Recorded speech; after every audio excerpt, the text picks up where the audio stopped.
welcome to First Things First. I am Jenna Wolfe, alongside three other guys who will join me very shortly. Nick Wright, Brandon Marshall, and Kevin Wilds on what was a very, very big, important weekend across our country this weekend. A very, very big, important weekend in the NFL, believe it or not. We'll focus on the NFL side of things. Yes. And we will start with the Bucs and the Saints. Saints beat him the first time around. Brady was supposed to exact revenge. Guys, what's the opposite of that? Because that's what Brady did. 209 yards, 3 picks, 0 touchdowns. Meanwhile, old Drew Brees looked excellent. 4 touchdowns as the New Orleans Saints bury the Bucs by a score, guys, of 38-3. They now improved to 6-2. They are now tops in the division. Here's Bucs quarterback Tom Brady after the loss. I certainly have to play a lot better, and turning the ball over against a good team never helps. We just didn't play the way we're capable of playing. Everyone's got to do a lot better, and it starts with me. And get back to work tomorrow morning and try to make it a better week. Accountability right there by Bucs quarterback Tom Brady. Brandon, I'll start with you. Was last night more about the Saints' dominance, or was it more about Tampa's ineptitude from start to finish, basically? You know what? This is the best thing that could have happened to me. Yesterday, Jenna, everything went wrong for me. The Seattle Seahawks getting beat by the Buffalo Bills, and then Tom Brady playing the way he did last night. And now Nick Wright's internet is out. So this is the best thing that can happen for me, talking about my quarterbacks on Monday morning without Nick Wright. That is so awesome. We'll get him back in a couple minutes here. But look, it was a little bit of both, Jenna. When you look at how this team prepared, you got to start with the New Orleans Saints. The New Orleans Saints was well coached. They out-coached Tom Brady. Oh, Nick's back. No! I'm back. I'm back. I see what y'all tried to do. No, Brandon. No out-coaching. No, none of this. I see what y'all tried to do.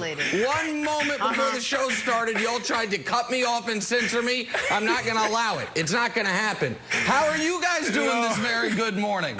Okay. Top of it. We are good. I was just getting into my... Go ahead, So, Nick, this is what I was saying. Brandon. Look, you did a great job. You were one of the only ones last week that said that the Saints will beat the Tampa Bay Buccaneers, right? Everybody's high on the Tampa Bay Buccaneers and how they've been playing the last couple weeks. But you stood up there, you had take integrity, and you said, no, the Saints will get it done. So great job to you for having that integrity on your side. Now let's look at the game. When I look at this, man, I look at Sean Payton. Sean Payton had this team prepared. They were ready to go. On the offensive side for Tampa Bay, they couldn't protect Tom Brady. They couldn't get the receivers open. The defensive side, Drew Brees had an answer for everything Todd Bowles threw at them. Everything. So for me, it's less about the personnel. It's less about effort. It really comes down to X's and O's. And I just think that the New Orleans Saints outcoached the Tampa Bay Bucs last night. So Wilds, I don't want to get too far ahead of ourselves here, because I'm hearing some conflicting reports, and I know there are some folks in Tampa who believe once all the fair and legal points are counted, the Bucs are going to win this game. And Tom Brady's got a good friend who's an expert in this matter. So we're going to operate under the assumption that this result's going to hold, but we're not certain of it. But if it does hold, Wilds, the Bucs are in real big trouble. They scored the opening touchdown on their opening drive of the season against New Orleans. In that game, New Orleans then outscored them 34-10 over the next 3+ quarters. And last night, it was 38-0. First 5 drives of the game for the Tampa offense, 4 3-and-outs and 1 2-and-out with an interception. In those first 5 drives, Tom Brady was 4 for 11 with 27 yards and a pick. And you do start to wonder, why would this game be any different if it's played in the postseason? And you also start to wonder, Wilds, can Tampa's offense sustain itself in the face of any pressure on the passer whatsoever, because you are not going to play consecutive playoff games against teams without a pass rush. And it looks like there is the Tampa offense with a clean pocket, Brady with time, and a totally different version of that team if you can get to Tom Brady and create some pressure. Yeah, well, we keep on talking about Tom Brady's weapons. We probably need to talk more about his shields. Because we talked about it last week, Nick. We hey, this offensive line has played 98% of their snaps together, way more than any team in the NFL. Surprise, surprise, Marpick goes down, and everyone's like, what's going on with this team? I'll tell you what's going on. If you pressure Tom Brady, they lose football games. And Brandon, I'm not an NFL coach, and I wouldn't stay up till 4 o'clock in the morning trying to scheme old play tapes from 1988, figure out how to beat the Bucs. I would just be like, hey, you got to sack Tom Brady. Okay, guys, let's go out to lunch. That's all there is to it. And he looked really bad, but he looked really normal. And I know it's like, everybody wants to make such a big deal about the weapons. Nick, the guy threw touchdowns to 77 Patriots in his career. And once you get through Gronk and Randy Moss and Hall of Famer Julian Edelman, Welker and Deion Branch and Troy Brown, there's 70 other guys. Weapons is not the key to Tom Brady's success. It's a clean pocket and protecting him. And if the Bucs can't do it, I think they're in real trouble. Well, I got a question for Brandon, because I think those are all great points, Wilds. But if you didn't watch this game and you see that highlight clip and you see the stats we just showed, you would think the Saints, that Brady was under duress the whole game. The lion's share of that pressure, those sacks and those hits, came once the game was already out of reach. Yeah. You know what I mean? Yep. On those opening drives, it was just exactly right. The game was already over. Two things stuck out to me, Brandon. Yes, Brady wasn't sharp and was missing guys, but Tampa went into the game clearly saying, we're not even going to try to run the football. Like, to me, that was the story early. The defense couldn't stop New Orleans, but the offense was not even trying to run the football early, and I think that put them in a hole even before Brady was under duress. Yeah, they got to get the running game going. That can help out Tom Brady, can help out everybody on that team. But look, Nick, when I was watching the first quarter and the second quarter, the reason why I said they were out coached is because you saw Dennis Allen obviously match up Lattimore against Mike Evans. For some reason, Lattimore has Mike Evans' number. And this is one of the most premier top 5 wide receivers in the NFL. But he can't seem to catch a ball against Lattimore. And I love Mike Evans. But then, when you look at everybody else, they still had Gronk. They still had Godwin, and they couldn't get open. They had an awesome scheme against what Tom Brady and Byron Leftwich was throwing at these guys. So for me, when you look at Sean Payton, he's one of the best at preparing for Sunday. And he outcoached Tom Brady, Leftwich, and Bruce Arians last night. All right, guys, well, that loss drops the Bucs to second place now in the NFC South, trailing those Saints. Hey, moving on, if I told you Russell Wilson went up against Josh Allen yesterday and one of them had a terrible day, who would you pick? Wait, don't answer. We got to take a break. We will get to it next. First things first. How about Josh Allen out-dueling Russell Wilson? Russ had an interesting day, threw for 390 turnovers, and that terrible Seattle defense continues to be terrible, very consistent, giving up 415 pass yards, 4 total touchdowns to Allen. Bills get the win. So, Brandon, let me ask you, bigger story here, Russ turning it over 4 times or Josh Allen torching that Seattle defense? You got to go with Russell Wilson, his struggles. I mean, you go back to the Arizona game, you can say he had a really good game outside of 3 plays. But when you turn the film yesterday, this dude probably had his worst game in the last 2 years. This is my preseason pick as far as MVP. He just opened up the floodgates for everyone else to step up into this conversation. Now, when you look at what he did yesterday, the interceptions, turning the ball over, those are things that got him to this point of being in the MVP discussion, leading this whole discussion. But those are things that usually go the other way. Step up in the pocket, trying to make something happen, ball security, but then getting stripped. Or the interception in the end zone, this one right here, trying to do too much. That's all on him. But the thing that stood out the most for me was him in pass protection. Like, that's on him. I've never been around a quarterback that's been more involved in the passing protection than any other quarterback. Like, Russell Wilson was hit 11 times. He had guys just running free. And to me, that's all on him, starting with Shoddy, but all on him as well, because he's out there setting the protection, pointing out the mic. So he didn't even get an opportunity to get in a rhythm because of not setting the protection right. So I don't know what's going on in Seattle right now. I'm hoping that this is just one bad game and Russell Wilson will get this team back on track, Nick. Well, I think I might know what's going on in Seattle. And Kevin Wildes was earlier on it than anybody. 3 weeks ago, he said the Seahawks are a sneakerhead missing a sneaker. This is a team that does one thing extraordinarily well, move the football through the air, and they're mediocre to awful at everything else. And which means when your quarterback doesn't play well, and he didn't play well yesterday, he didn't play well 2 games before against Arizona, you're not going to be able to win. And so I'm going to give a very rare 48-hour and 10-minute tease, but Wednesday, 8 a.m. sharp, we're going to have some major upheaval in the Nick Wright tiers. The committee was on the phone with me last night already, given how Tampa looked and given how Seattle looked. Because Wildes, don't do it. They are trying to duplicate what the 2018 Chiefs tried to do. We have an A-plus passing game, a mediocre running game, and an awful defense. Can you get through a full postseason that way? And I am starting to have my grave concerns over whether or not they actually can, Wildes. Okay, great. I'll make it simpler. Yeah, the answer is no, you can't. There you go. No grave concerns. Hey, Pete Carroll had a fun quote yesterday. Check this out, guys. He said about the Bills and his game plan. These guys didn't even try to run the football today. What the heck? We didn't expect that to happen.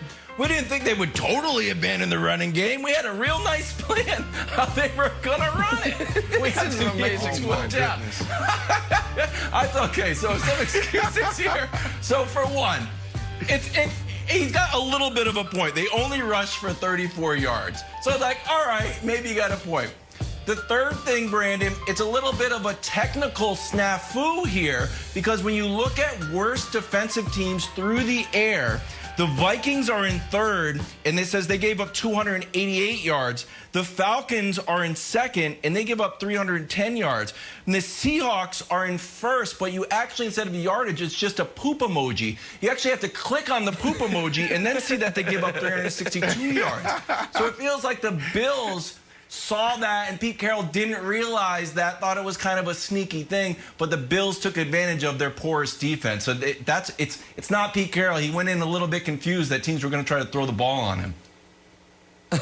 Well, I kind of understand this. When I first saw this, I was like, Pete Carroll, what are you talking about? You have the worst defense, the worst pass defense in the NFL, in history of the NFL. Why would you say this? Why would you even game plan this? But the more I thought about it, I said, I kind of get it.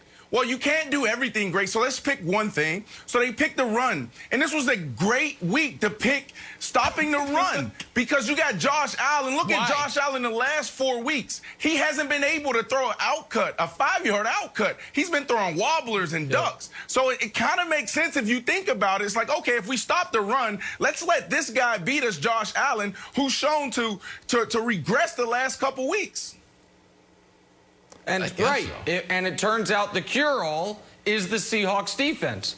But I want to talk about the other element of this game. So I've got an interesting list of quarterbacks. And Wildes, just quickly, see if you can guess what these guys have in common. This is hard, by the way, so don't feel bad if you get it wrong. Carson Wentz, Kirk Cousins, Daniel Jones. What do you think those 3 quarterbacks have in common, Wildes? I would say Carson, something about turnovers. What is turnovers? Yeah, you're on the right track. Those are the only 3 quarterbacks in the NFL with more interceptions than Russell Wilson. And so what does that mean, America? What that means is, as Brandon alluded to at the beginning, it's not only that the MVP conversation is wide open, it's that the MVP has a clear and obvious favorite at this point. And it is not Russell Wilson. Aaron Rodgers. And it is not Thomas Edward Patrick Brady. And it is not, as good as he's been, Aaron Rodgers. It is, unfortunately for everyone aside from me, it is Patrick Mahomes. There is no argument Russell Wilson's been better. There is no argument his team has been better. And now, Russell Wilson, it felt like the entire media was sending Russell Wilson flowers and apologies for never voting for giving him one single solitary MVP vote. Well, Brandon, I knew you would unless go here. things change drastically, 2020 is going to be like every other year in NFL history, which is a year that ends with Russell Wilson, as great as he is, receiving 0 MVP votes, because Mahomes and Rodgers have clearly separated themselves from the pack. Hey, see, look, I knew you would go here, so I did a little light research. Go back to 2018 when your boy Patrick Mahomes won the MVP. He threw 50 touchdowns, and he also had 12 interceptions. So we're halfway through this year. Another half to go. Russell Wilson's still on track to mimic what Patrick Mahomes did. If he can get back on track, which he easily can, because Russell Wilson is not a trendy player. He's not up and down. He doesn't go with the ebbs and flows. He is a guy that can ball week in and week out. So if he gets back on when he gets back on track, I should say, he will be right back there where he needs to be. Patrick Mahomes is not the clear-cut MVP right now. It's still Russell Wilson. He just opened up the floodgates for us to have these discussions. Wild, I've got a bonus. He's still on track. He's still on track. I had a bonus trivia question. It'll come later. It's all that cooking. If he didn't cook so much, he wouldn't be throwing all those picks. Take a turn. Did Tom Brady prove Nick Wright last night with an absolute dud on national television? We'll discuss next. Speaking of turnover machines, Tom Brady. All right, let's move on. Good job, Jim. Talk Jim some Carrey called that. Saints and Bucs. The New Orleans pass rush was swarming last night. If you watch this game, Tom Brady struggled mightily through 3 picks for the first time since 2011. Meanwhile, Drew Brees having himself a game, 4 touchdowns, as the Saints beat Brady and the Bucs for the second time this season. Here's Brady after the game. I certainly have to play a lot better, and turning the ball over against a good team never helps. We just didn't play the way we're capable of playing. Everyone's got to do a lot better, and it starts with me. And get back to work tomorrow morning and try to make it a better week. Brandon, this is your team. You were high on this team coming in. Are you still behind the Bucs as Super Bowl contenders after what you saw last night? 100%. They just got out-coached, Jenna. When you look at what we talked about last week, Friday, previewing this game, one of the things I talked about was keeping the old man clean. They kept Drew Brees clean. They had an answer for what Todd Bowles threw at them. What stood out to me when I was watching this game was, reflecting back to my time in New Orleans. They literally have a coach that only focuses on offensive line, meaning protection. He'll fly in maybe once every 2 weeks, every 3 weeks, almost semi-retired, and that's all he does.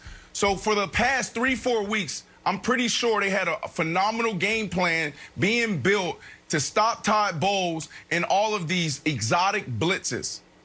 Then when you look at the defensive side, they did a phenomenal job of just smothering all their receivers. Mike Evans, once again, shut down. So when I think about this, it just goes to the coaching, being out-schemed. I think the players, they were in position. Their effort was great, but it comes down to scheme for me. And I will say this, as a player, I always wanted somebody that could stand up and say what I couldn't say in the media. So you got Tom Brady sitting at the podium last night saying, look, I threw 3 picks. That can't happen. That's on me, especially not against a good team. Basically what he said. Well, here's the deal. The first interception on the screenplay, the offensive line, your number one job is to keep the hands down of the defensive line.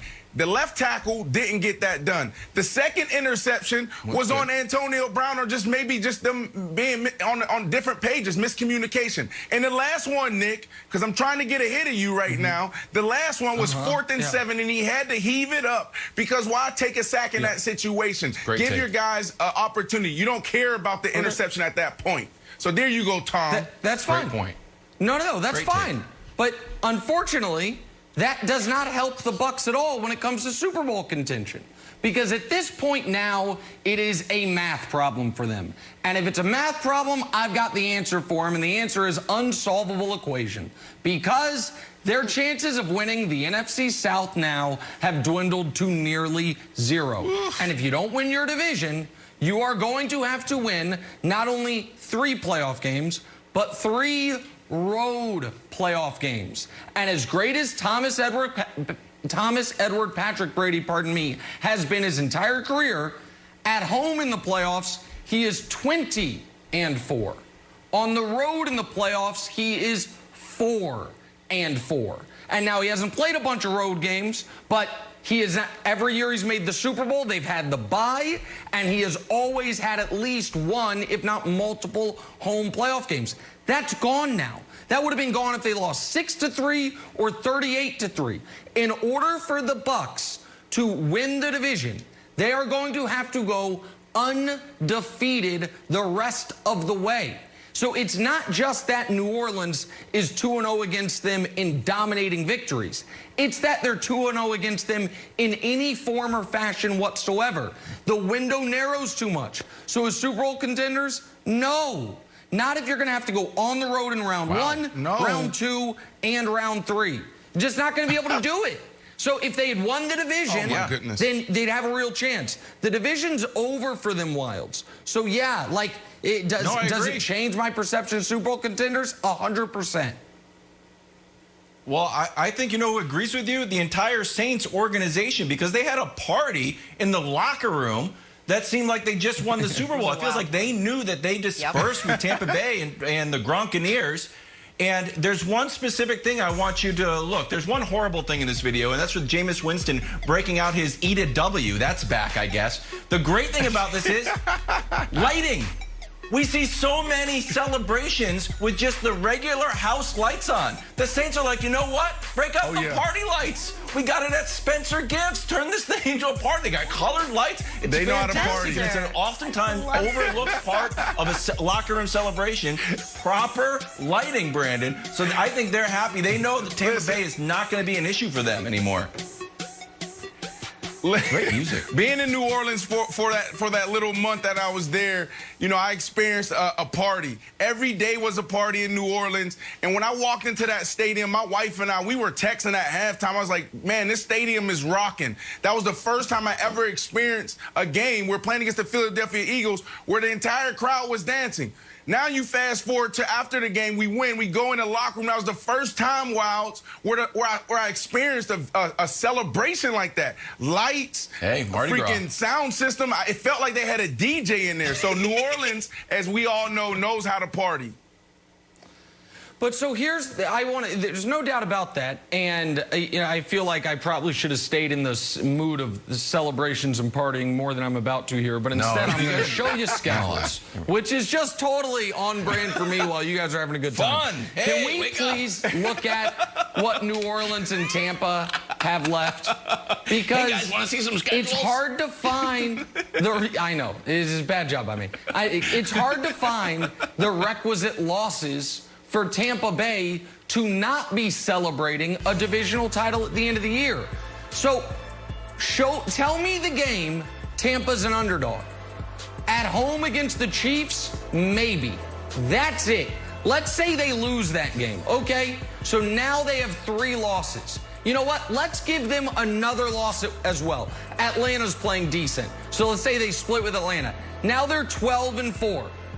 That would mean, even if New Orleans loses twice, Tampa's got to run the slate.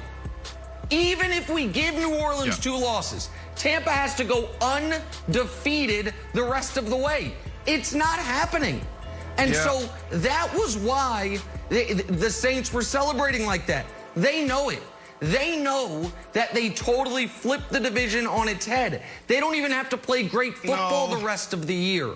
But that's never been their challenge. Brandon, listen, you're right. You're right about what you're saying and then how you walked us through the schedule. And you can even add the Carolina Panthers to that list of teams that could potentially beat them. You can even add the LA Rams to that list. So it's not tough. I mean, it's not easy. It's just a tough outing for them. But at the end of the day, I said this before the season even started. They'll have a great regular season, the New Orleans Saints. That's not their issue. Their issue is when they get to the postseason and these teams make the adjustments. When Todd Bowles finally figured out, like, you know what? You know, Drew Brees is built to get the ball out quick. So are we going to continue just to blitz him over and over and over again 50% of the time? No, he makes the adjustment. And then on the offensive side, Tom Brady starts running the ball. Byron Leftwich calls some more runs. They incorporate the play action again. They don't fall back 28-0 in the first quarter and a half. So when they make those adjustments, then what happens to New Orleans Saints? And that's been the storyline for them the last couple of years. Is what happens in the postseason.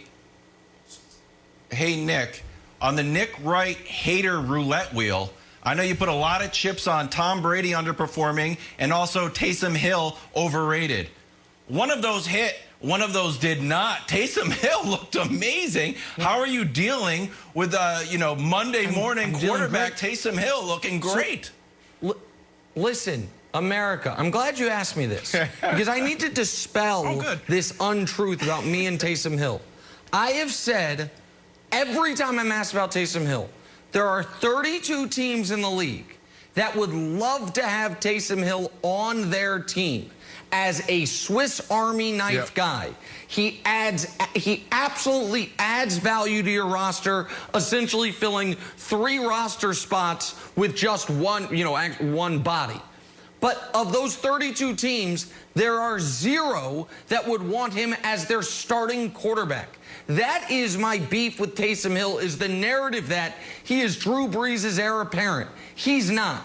He's not ever going to be a starting quarterback in this league, at least not for a team that wants to have any hopes whatsoever. So I don't dislike Taysom Hill.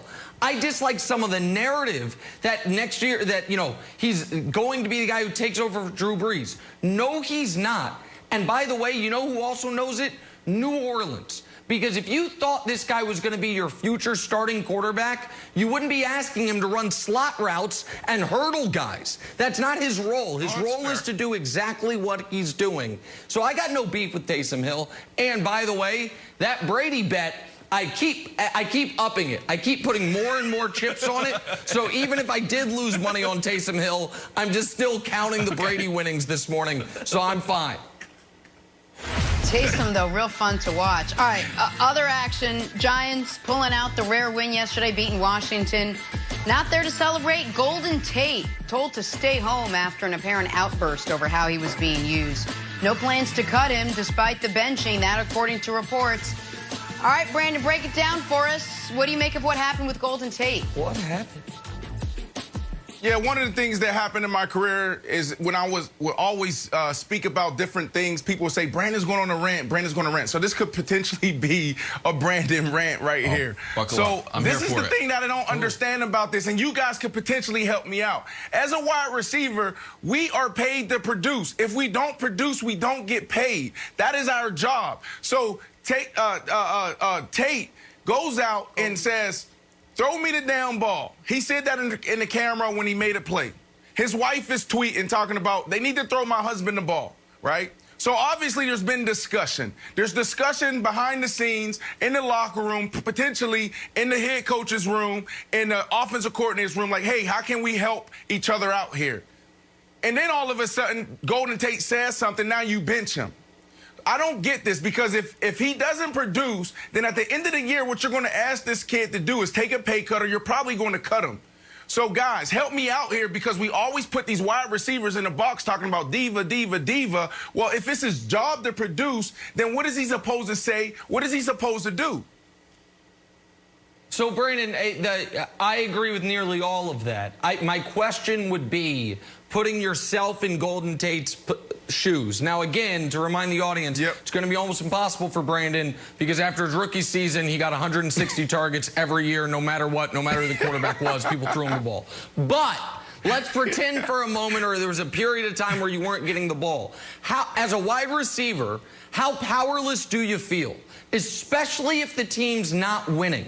It'd be one thing if the team's 5-2 and you're whining about touches, right? But the team's not winning. That's the right. quarterback's struggling. You feel like you can help. What is going through Golden Tate's head aside from the fact this might be costing me money? Well, number one thing you're thinking about is, well, you brought me here to help you, and you're not throwing me the ball. He's actually a really, really good wide receiver. He can really help Daniel Jones. Like, this guy can get open on any single route. You can put him in a slot, you can put him outside. So that's the first thing he's thinking about is, how do I help my team win? But a lot of times we don't know how to communicate that, so it comes off as the wide receiver being selfish. The second thing you're thinking about, and this is where it gets really sticky when you talk about team and then your own personal goals, is, well, if I don't produce, you're going to ask me at this point in my career to take a pay cut. So me asking for the ball is me talking about my livelihood. So I think this is a very tricky situation. And I always say when I get an opportunity to get on television, I'm going to debunk this whole theory about wide receivers being divas, because you got to put yourself in this guy's shoes. If I don't produce, they're going to ask me to take a pay cut. They're going to cut me. All right, let's move on. The stage was set last night for an epic quarterback battle between Brees and Brady. However, only one of those guys got that memo. Probably faxed it. It's hard to get things like that. That and more next. First things first.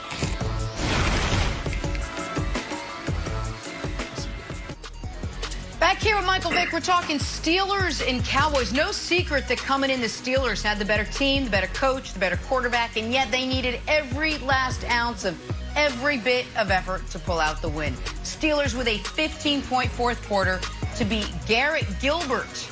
And the Cowboys, let me say it again, it's Garrett Gilbert and the boys. Steelers get to 8-0 for the first time ever. Garrett Gilbert. Exactly, Brandon. Who's this Here's kid? Ben Roethlisberger after that comeback win. It's the NFL. There's no easy games. We're the Pittsburgh Steelers. We know everyone's coming for us.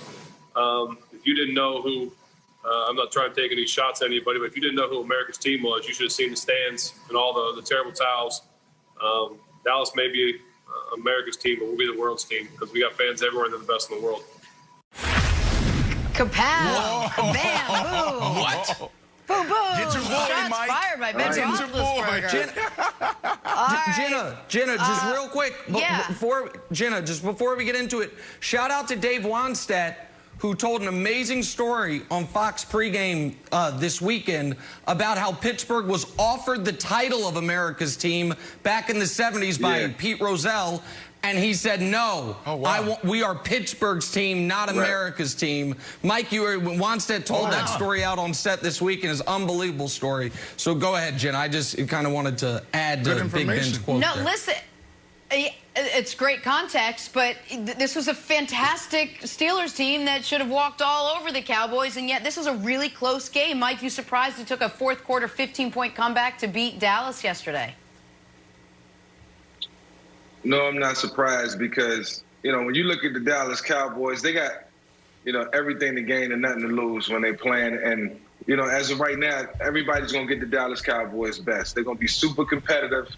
They got a lot to play for. Guys playing for future contracts. Guys are playing not to get cut.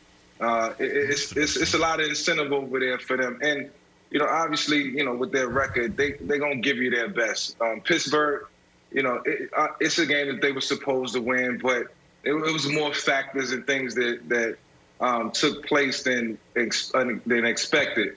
But, at the end of the day, Big Ben got it done. They stepped up when they needed it most, and, they got out of the stadium with a win. That's the one thing Mike Tomlin always talk about. How can we get out of the stadium with a win?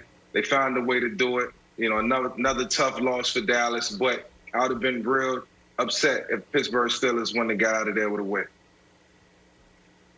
Yeah, Mike, you would like to see, one of the best teams in the NFL beat one of the worst teams in the NFL just a little bit differently. But as Big Ben said, and he's correct, look, you know, it's hard to win a game in the National Football League. So I'm not surprised by this at all because we know it's any given Sunday. Now, should you be able to, you know, look at this team on paper and say, you know what, we should be able to do what we want. But the reality is guys are working every single week. This is your livelihood. You got to get better. If you're not getting better, you're going to get cut. That's players and coaches. So what have the Dallas Cowboys been struggling at? Stopping the run. They slowed down one of the best rushing offenses. They held them to 2.6 yards a carry. Also, tackling was better. And then they didn't have just terrible breakdowns in the secondary. Did they give up one or two big plays? Yes. But they didn't have guys busting coverage. They had guys flying around finally for the first time, and that's why they were in this game. They could have easily won this game if they had a little bit more on the offensive side. So I'm not surprised by this. Big Ben is right. You're going to get your best when you're the Pittsburgh Steelers. Guys come into this game, and they're like, you know what, that's Big Ben. That's Juju over there. Let's go make this thing happen. And that's what the Dallas Cowboys almost did. Brandon, when Jenna was doing her newsread, you guys started laughing at Super Bowl champion Garrett Gilbert, who played a great game.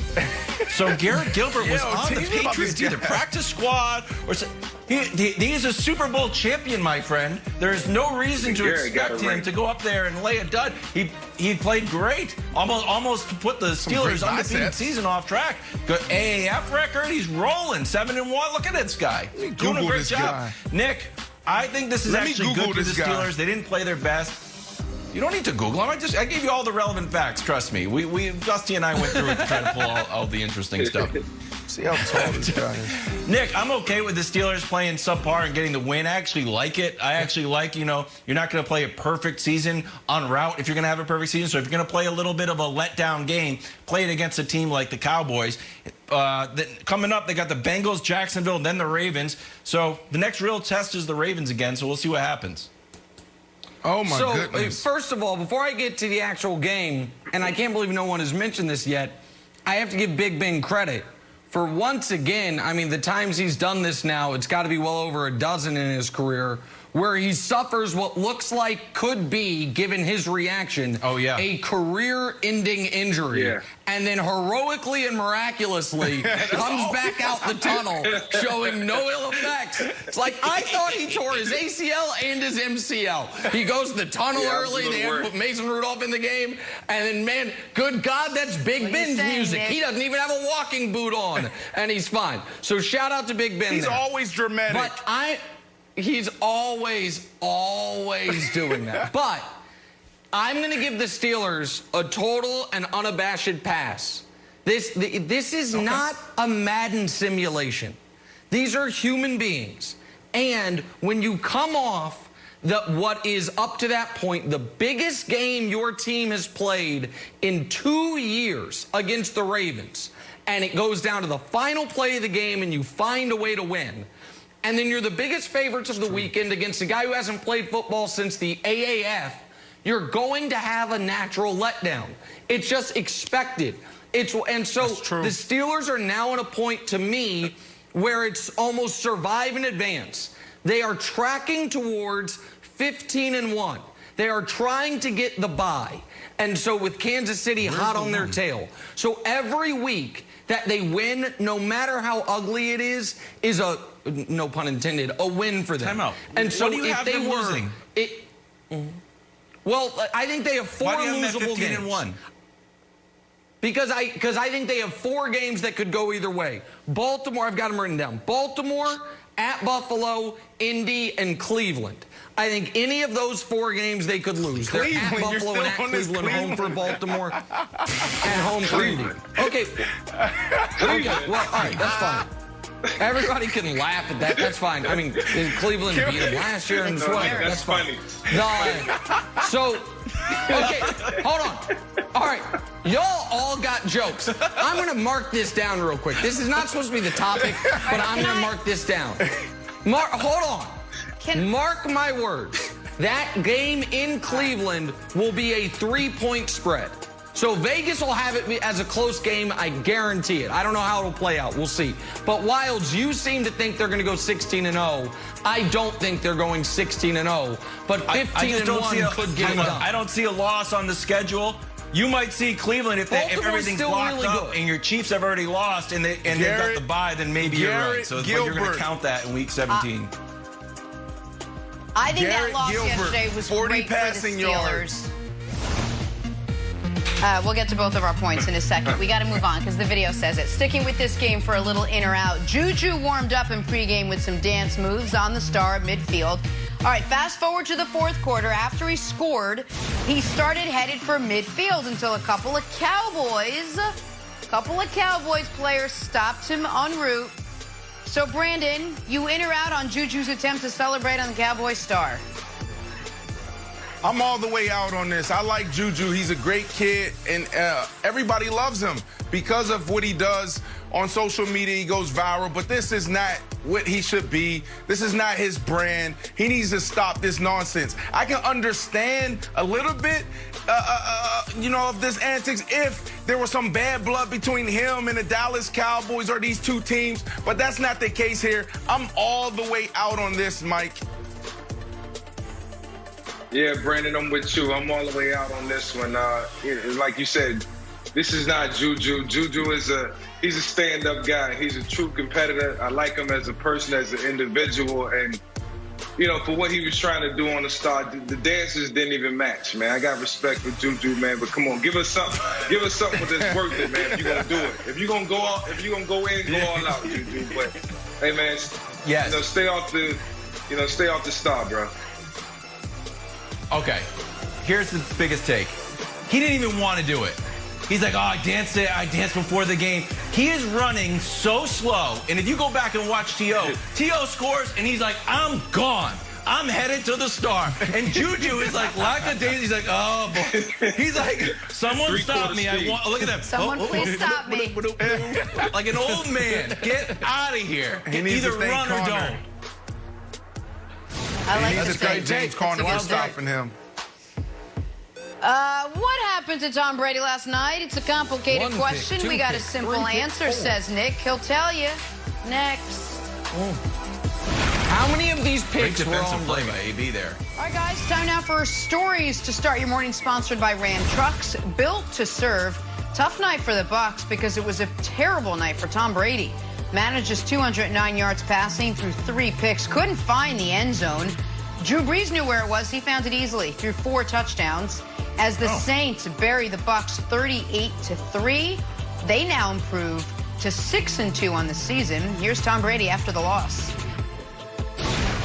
I certainly have to play a lot better, and turning the ball over against a good team never helps. We just didn't play the way we're capable of playing. Everyone's got to do a lot better, and it starts with me. And get back to work tomorrow morning and try to make it a better week. Nick, was last night more about the way the Saints dominated or the Bucs' ineptitude? Can I choose all of the above? And now I do want to be fair to Tampa because I'm hearing reports from the ground. There's very questions about how many legal points were scored in that game. Tom Brady's got a close personal friend that is an expert in these types of things. And in Tampa, they believe once the legal points are counted, they're going to be declared the winner, and it's not going to be particularly close. But assuming that's not how this goes, they're in big trouble. Biggest game of the year, and they fell flat on their face. Biggest game of the year, and Tom Brady goes 3 and out, 3 and out, 3 and out, 3 and out, 2 and out because of a pick. And I know Brandon can break down for me which picks were and weren't Tom Brady's fault. I am a simple man of simple means, Brandon. And when, teams all of a sudden stop committing defensive penalties, I give defensive players credit for that. And when quarterbacks throw interceptions, I blame the quarterback for that. You are a little more erudite and educated than me. When defensive players stop jumping off sides, it's because Tom Brady was yelling at them. And when he throws picks, it's because the receiver screwed it up. So maybe I'm missing it here, but it looked to me like one team is a real contender and the other team has had 2 shots at them and gotten blown out both times with their 43-year-old quarterback throwing combined 5 interceptions in those games. So that's my idea. That's, I think, what happened here. But tell me if I'm wrong.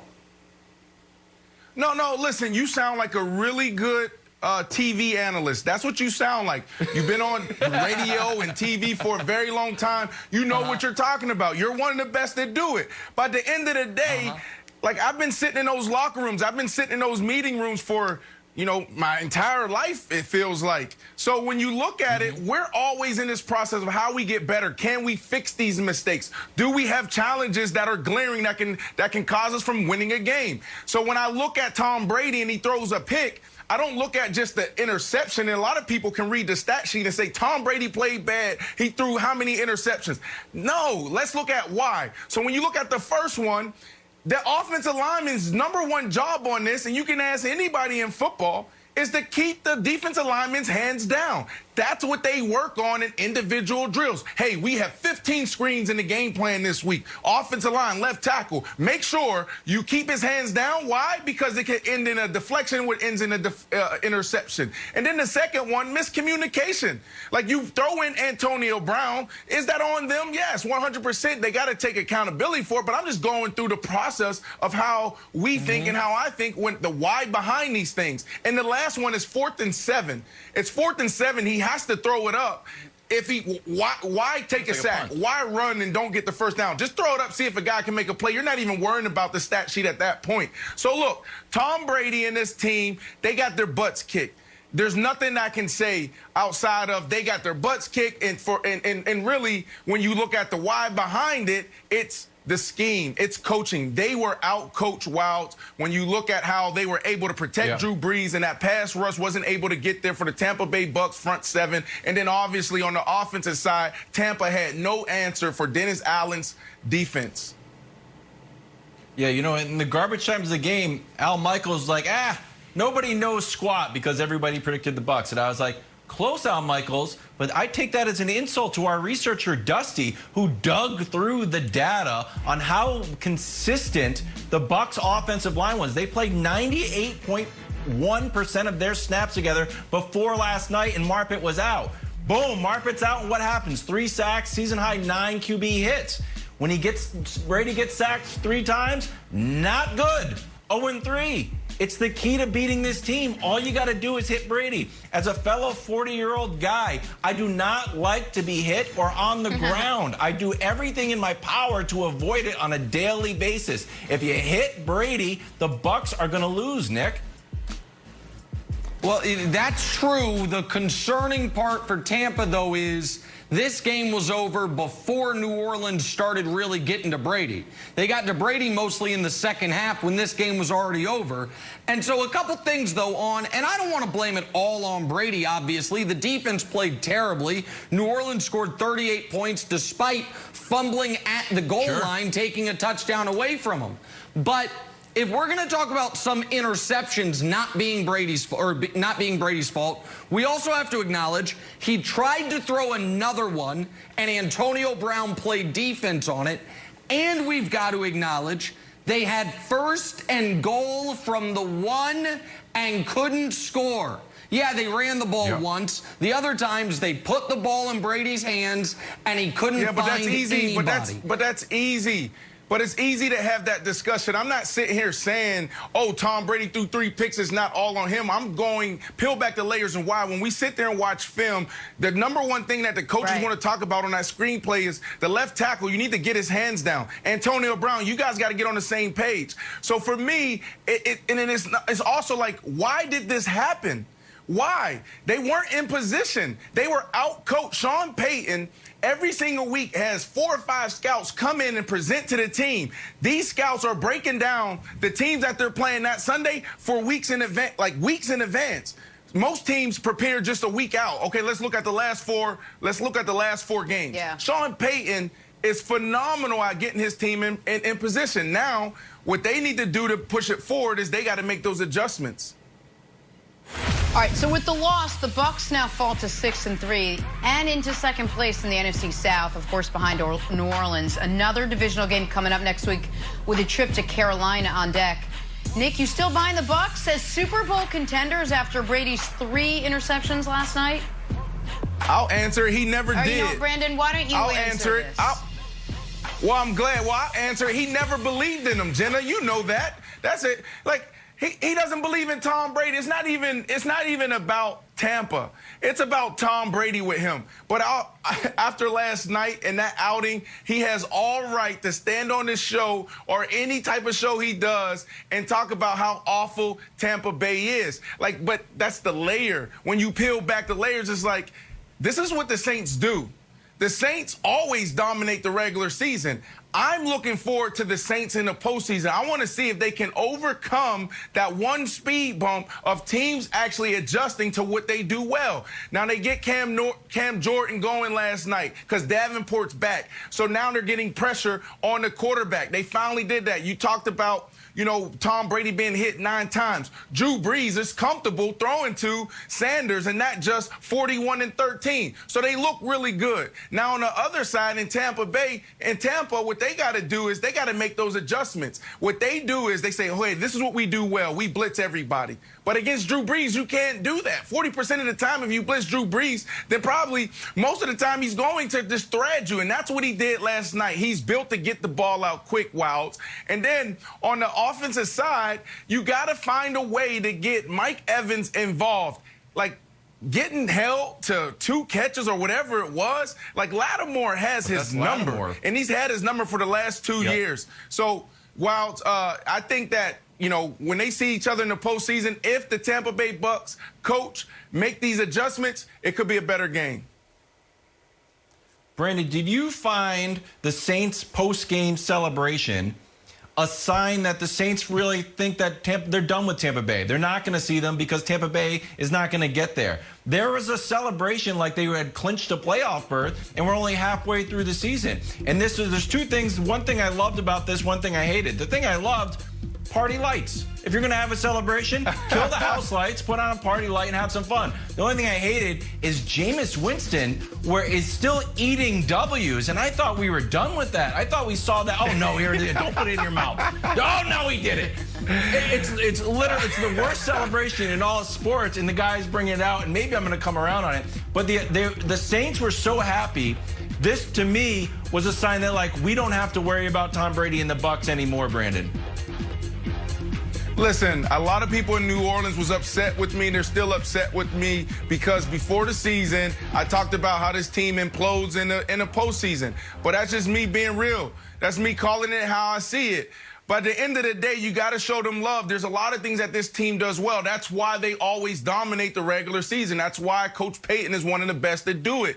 But at the end of the day, when you look at what they do well, like they know how to party in New Orleans. And they prepare all week. They work hard. Facts. And then at the end of the game, it's one big party. The fans are preparing, are partying, and also the team in the locker room. They do it the best, to me. So do you think, Brandon, that Tampa Bay having to play, if this plays out, having to play all road games, does that take your chances of making it to the Super Bowl way down where they would have a home game? Yeah, of course, but that's, I mean, everybody talks about that. But at the end of the day, man, there's outliers. Tom Brady is an outlier. Nobody said Tom Brady would win 1 Super Bowl, and he won 6. So, and then look at the success that they're having right now. You got to think about this. No offseason, no preseason. They got new pieces. You take a quarterback and you say, here, learn a new playbook, and look at the success they're having so fast. So I'm not shocked that they're not going to win a division. Now, last night was really telling. They got a lot of holes that they need to fix if they want to get into the postseason, which they will, and actually have a chance. They got to figure out what matchups work well for them, and then they got to exploit those matchups. They didn't do that last night, Jenna. All right, Wilds, fun night for you. Your Patriots playing the Jets. Dare I ask who you think's going to win? Why don't we not? Why don't we watch it play out?